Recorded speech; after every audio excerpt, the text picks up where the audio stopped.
ఇక్కడ నేను చెప్పినట్టుగా కొన్ని కేసులు ఉన్నాయి, మీ మీద ఉన్నాయి. కేసులు పెట్టిన వాళ్ళు మీరు ఒకసారి లేండి.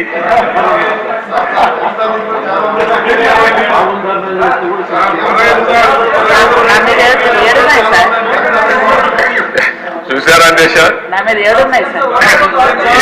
7 కేసులు ఉన్నాయి. అంటే రాజకీయ పోరాటం చేసిన వాళ్ళందరిపైన కేసులు పెట్టారు. అంటే ఇంకెప్పటికీ బయట రాకూడదు అనుకున్నారు, కానీ నేరుగా ప్రజలు ఆలోచించి అసెంబ్లీ పంపించారు దేశ అందరినీ. మెజారిటీ మీరు చూశారు. ఆనాటి పాలనలో మనందరూ బాధితులే అసెంబ్లీ నుండి అందరూ. Thank you.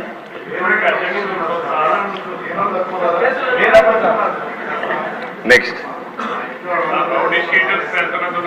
మీ ఇంట్లో నారాయణ గారు చెప్పినట్టు ఇది నేను చెప్పింది వాళ్ళ పేర్లే ఎక్కువ టైం అవుతుంది చెప్పలేకపోయాను, కానీ ఇంట్లో ఉంటే మన పెళ్ళిళ్ళు పిలిచేవాళ్ళం కుటుంబ సమేతంగా. ఇప్పుడు కుటుంబ పరివారం అందరిపైన కేసులు పెట్టారు. సపరివారం అందరి మీద ఒకరిద్దరు కాకుండా అందరిపైన కేసులు. అంటే ఏ విధంగా హెరాస్ చేశారు. ఈ రాష్ట్రంలో ఎవ్వరు వ్యాపారాలు చేయడానికి వీలు లేదు, ఎవరు బయట రావడానికి వీలు లేదు, ఎవరు మాట్లాడడానికి వీలు లేదు. ఒకవేళ మీరు ఆస్తులుంటే ఆస్తుల్లో కూడా వాటా ఇమ్మంటే ఇవ్వాల్సిందే. ఇలాంటి భయంకరమైన పరిస్థితులు. నారాయణ గారు అయితే కూతుర్లు పెట్టారు, వాళ్ళ మిస్సెస్ పేరు పెట్టారు, అందరినీ వదిలిపెట్టలేదు. లేని వాళ్ళు చాలా మంది తక్కువ ఉన్నారు. ఇక్కడ 20 కేసులు ఉన్నాయి.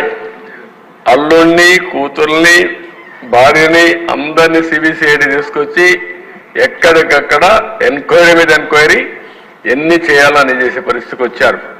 ఇప్పుడే ఒక చంద్రమోహన్ రెడ్డి గారు చెప్తున్నారు, కేసులు లేని వాళ్ళు పుణ్యాత్ములు, వాళ్ళకు బోనస్ అది ఎవరున్నారు పైకి లేవని ఒకసారి చూపించడానికి. కేసులు లేని వాళ్ళు అదృష్టవంతుల వాళ్ళు. చూసారా దేశ కేసులు లేని వాళ్ళు వీళ్ళు మాత్రం మెజారిటీ బాధితులు. Okay, thank you.